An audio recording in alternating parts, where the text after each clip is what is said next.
قرآن میں 3 طرح کا علم ذکر کیا گیا، علم بیان کیا گیا، 3 طرح کے علوم بیان کیے گئے.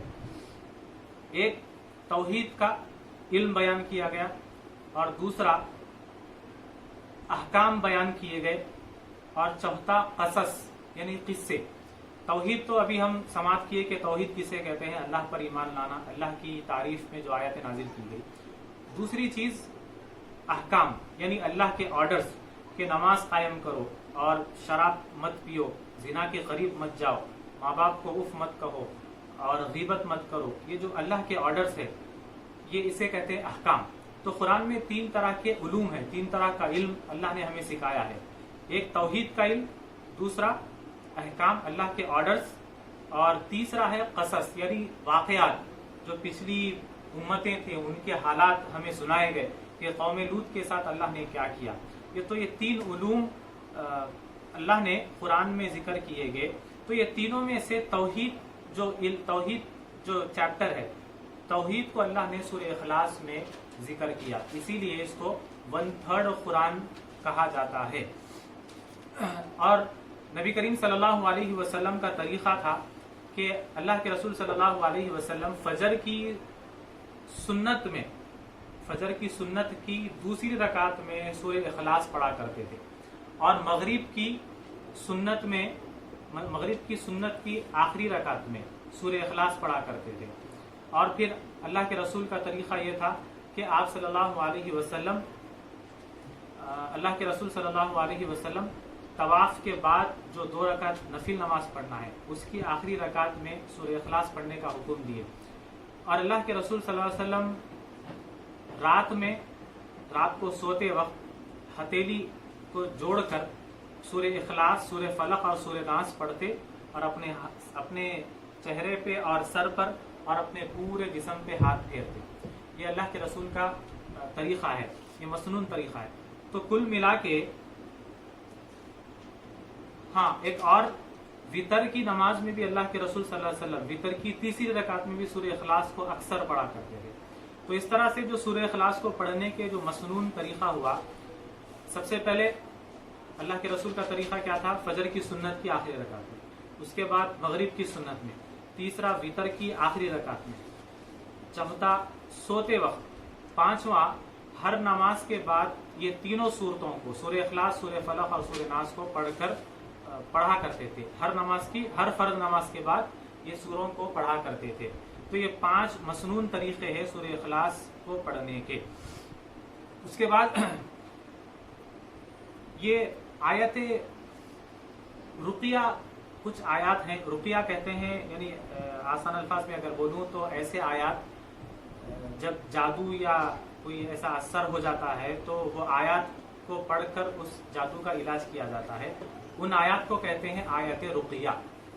تو جتنے بھی قرآن میں آیتیں ہیں وہ پورے سلیکٹڈ آیتوں کو نکال کر آیت رقیہ ایک بنایا گیا.